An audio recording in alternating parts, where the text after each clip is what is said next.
21 майдан 22 майга караган түнү жааган жамгырдын кесепетинен Баткен облусунун Кызыл Кыя шаарында сел жүрдү. Натыйжада бир нече турак үйлөрдүн ичине короолоруна суу кирген. Өзгөчө кырдаалдардын министрлигинен кабарлашкандай, окуя болгон жерге Кызыл Кыя шаардык номер 4 өзүнчө мобилдик тоокен кырсыктарынан куткаруу бөлүмүнөн 5 куткаруучу, номер 62 өрт куткаруу бөлүмүнөн 6 куткаруучу тартылган. Алар суу каптаган жерлерди бир сыйра тазалашкан. Кечээ кечинде Лейлек районунда да сел жүрүп, бир нече турак жайды жана ички чарбалык жолун суу каптаган. 21 майда Баткен районундагы Жаңы жер жана Аккан айылдарында катуу жаандан кийин сел жүргөн. Жарандык коргонуу комиссиясы тарабынан кошумча тактоо иш-чаралары жана селдин кесепетин жоюу жумуштары жүргүзүлүүдө. Бул тууралуу өзгөчө кырдаалдар министрлигинин Баткен облустук башкармалыгынан билдиришти.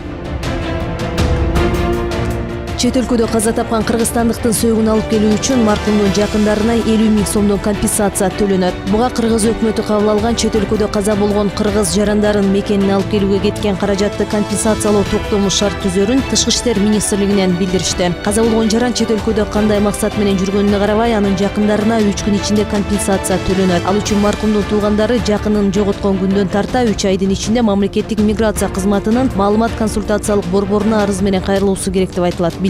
Токтом жарыяланганынан 10 күн өткөндөн кийин күчүнө кирет. Ош шаарында жыл башынан бери 32 адам өз өмүрүнө кол салды. Шаардык милициядан билдиришкендей, жан кыюуга 14 жаштан 35 жашка чейинки курактагылар аракет жасаган. Басымдуу бөлүгү кыз келиндер, алардын көпчүлүгү аман-эсен куткарылган. Соңку 3 күндүн ичинде суицидке барган 3 адамдын 2-өө каза болгон. Учурда Ош шаардык ички иштер башкармалыгынын тергөө кызматы жарандардын өлүмүнүн себептерин аныктоо боюнча иш-аракеттерди жүргүзүп жатат. Күч кызматтары бул багытта дин өкүлдөрүн жана жергиликтүү бийликти алдын алуу иштерин жүргүзүүгө чакырды.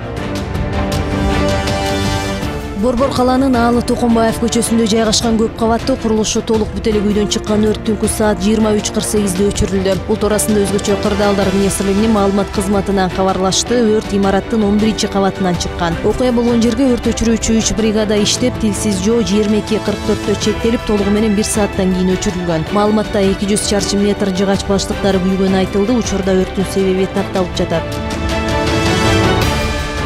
Зыяратчыларды Меккеге жетектеп бара турган ажы башчылар тандалды. Бул тууралуу муфтият маалымдайт. Мусулмандар дин башкармалыгынын билдирүүсүндө аларга атайын күбөлүктөр ыйгарылды. Ар бир ажы башчысы 49 зыяратчыны жетектейт. Ажы башчылар ар бири өз тобундагы болочок ажылар менен жакындан таанышып, алар үчүн коопсуздук ажылык амалдарын туура аткарылышы жана ыйык жердеги амалдар боюнча сабактарды эрте баштап, алар менен ар убакта тыгыз байланышта болуусу шарт, деди Азирети муфтий Максатбек Ажы Токтомушев. Зыяратчылардын алгачкы тобу Меккеге 25 июль жөнөп кетет. Быйыл ажылыкка 5485 киши барат.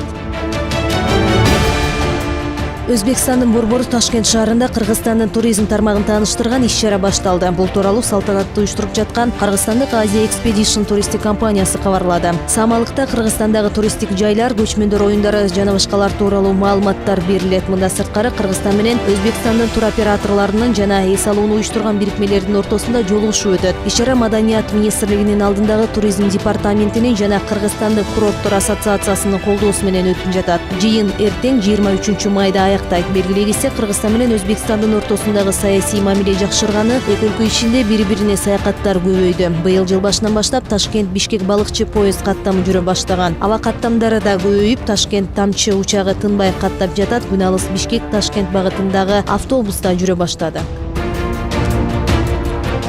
Бишкекте Бириккен Улуттар уюмунун Коопсуздук кеңешинин жаштар, тынчтык жана коопсуздук резолюциясын талкуулоо боюнча Борбор Азия форуму башталды. Бул тууралуу жаштар иши, дене тарбия жана спорт боюнча мамлекеттик агенттигинен кабарлашты. Жыйынга Казакстан, Өзбекстан, Тажикстан жана Түркмөнстандын жаштар саясаты боюнча министрликтеринен өкүлдөр, Улуттар уюмунан адистер чакырылып, жалпысынан форумга 600дөй киши катышууда. Бириккен Улуттар уюмунун Коопсуздук кеңешинин 2250 резолюциясын Кыргызстан 2015 жылы кабыл алган. Бул багытта иш алып барган кыргызстандык жаштар тажрыйбалары менен бөлүшөт. Талкуунун соңунда жаштардын аймакта тынчтыкты жана коопсуздукту сактоодогу ролун күчөтүүгө багытталган белгилешкен иш-чаралардын планы иштелип чыгат. Форум эртең 23 майда аяктайт.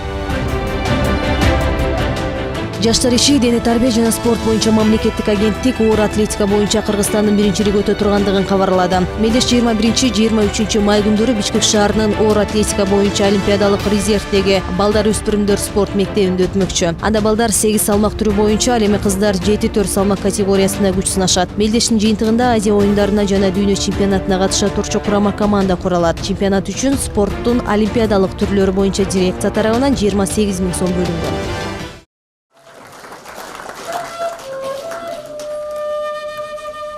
Билбейм дагы кандай жомок күтөрүн, өмүрүмдүн кандай сынга түшөрүн, кимдин анан купулуна толоорун, кимдер кандай.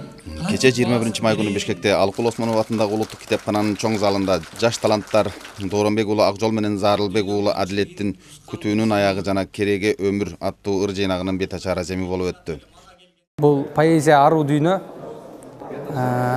жакшы ырлар, элдин жүрөгүнөн түнөк тапкан ырлар көйө берсин. Эгер ала турган болсоңуздар, алыңыздар.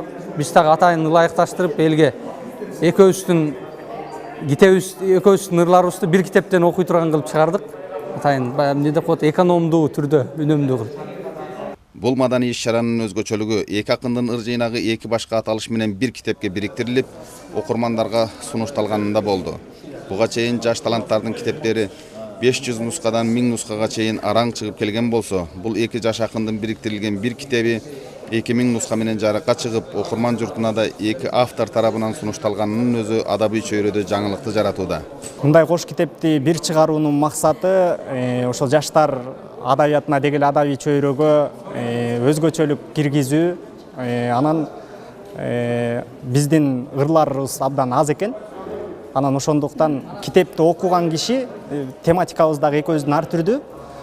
Китепти окуган киши бардык тематикадан алып, өзүн бир китеп окуган сыяктуу болсо деген тилек менен чыгардык да. Себеби менде сүйүү жөнүндө көп ырлар жок болсо, бул Дооронбек уулу Акжолдо сүйүү темасында абдан жакшы ырлар берилген да. Мына ошондой бири-бирибизди толуктаган китеп болду. Учур менен жашап калган чоң көйгөй, учурашпай максат тилек ой менен. Лира кечеси поэзия күйөрмандарынын кызуу колдоосуна арзып, мукамдуу музыкалар менен обондуу ырлардын коштоосунда жалпы көрөрмандарга жагымдуу маанай жаратты. Бакбырбек Аленов, Ильяс Токпаев, Нью ТВ.